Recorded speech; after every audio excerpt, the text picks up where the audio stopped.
Today, we start the preparation for the hashtag 405 Corona Squat Challenge. What's going on, everyone? This is Winson at Squats and Carbs on Instagram, and today we're going to be talking about my strategy leading up to this 405 Squat Challenge. So if you don't know already, at Cantito Training HQ on Instagram made a post about a 405 rep out. Now, the rules of this are pretty simple. First of all, you need to be doing a high bar ass to grass or ATG squat.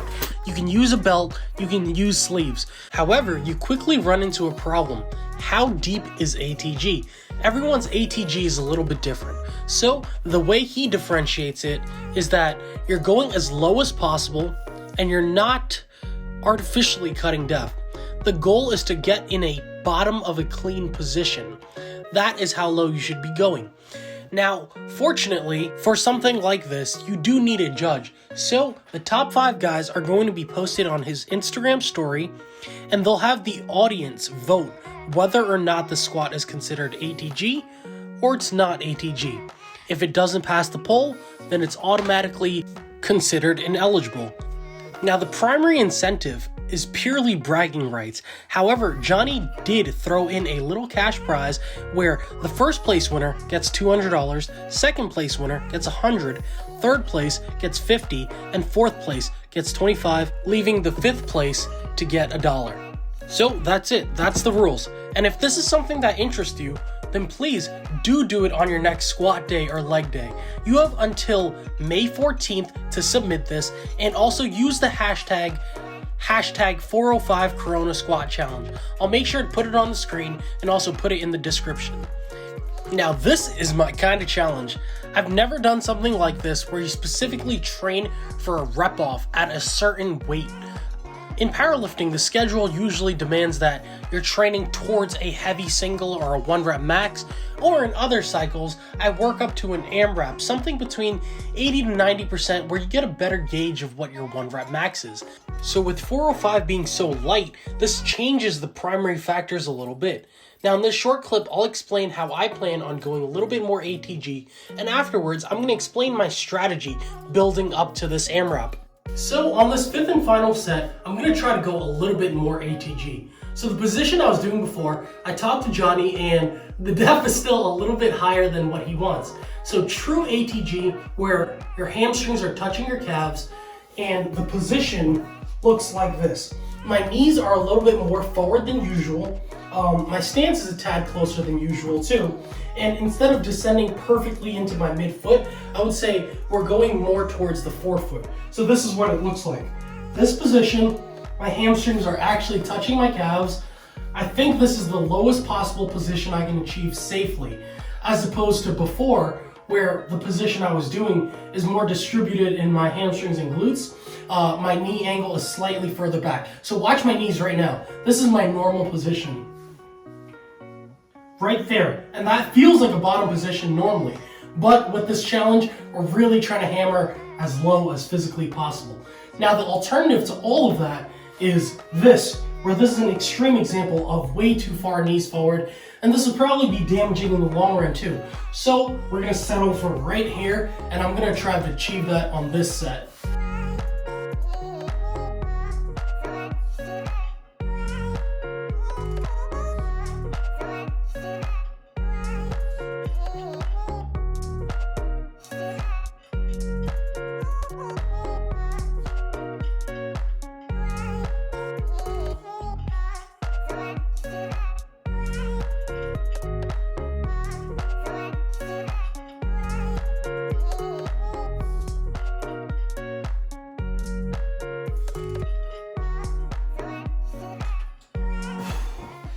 So, hopefully I got that depth, but also going this deep, it almost feels like a leg extension. So I know why you guys, that high bar ATG, build such crazy quads.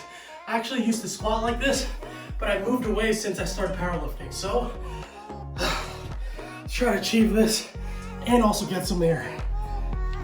So I don't know if I actually ended up achieving that ATG position that I wanted on the set. However, on Instagram, I posted my top set with 192.5, and about 75% of the people said that was ATG. However, 25% said that that was not low enough.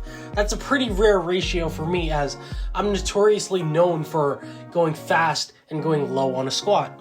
Now, that's one of the factors in this 405 squat challenge. Being able to be familiar with high bar ATG and also having upper back stability. I think this is the two things that are going to mess the most people up. It's not going deep enough, and also having their upper back gas before their legs. I'm sure for a lot of people that aren't used to high bar, this is a big problem. So another thing is maximal strength. This one is pretty obvious, as the stronger of a squatter you are in terms of 1 rep max, the lighter that 405 will end up feeling. If you can squat 700 pounds, 405 will feel lighter than if someone that can squat 500 pounds attempted 405. So in this situation, one of the competitors named Damian Pizzuti, he squats high bar beltless and without sleeves, so pretty much as raw as you can, and he has a 700 pounds in competition squat.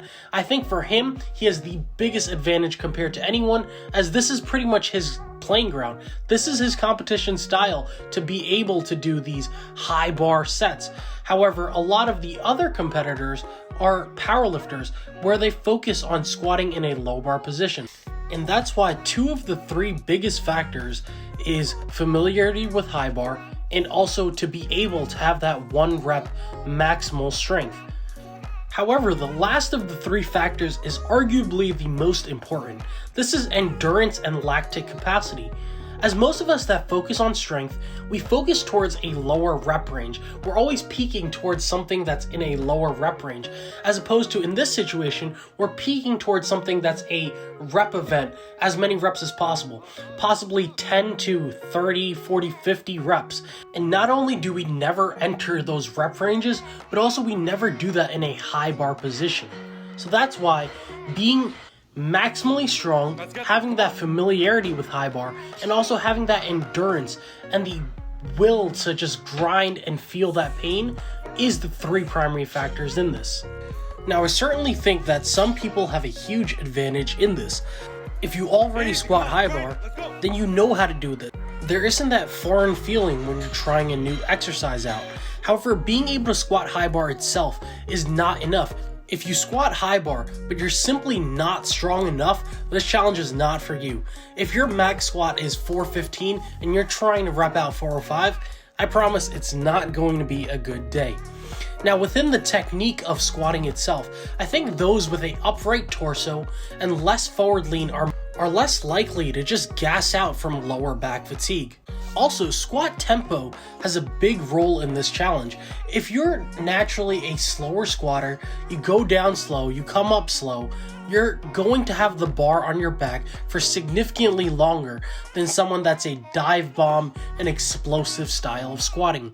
When you're in those deep waters and you're in the really high rep ranges, it's going to suck to have the bar on your back for even longer. So imagine being in that excruciating pain and then having something heavy on your back for 2 minutes compared to a minute 30 seconds. Tremendous difference there. So leading up to this AMRAP, I'm going to give myself 4 total weeks. On the 4th week where I test, but 3 weeks where I'm really ramping up my maximum strength, my conditioning, and being able to do high bar consistently. I'm really excited to see where I can push this, and I'm estimating that I can get anywhere between 20 to 30 reps. We'll see in the future videos, and I'll break down more on how I plan to improve all these factors in the next video. So if you're interested in how I plan to increase my reps over the weeks, make sure that you stay tuned and hit that subscribe button. Anyways, I'll see you guys in the next video. Thank you for watching.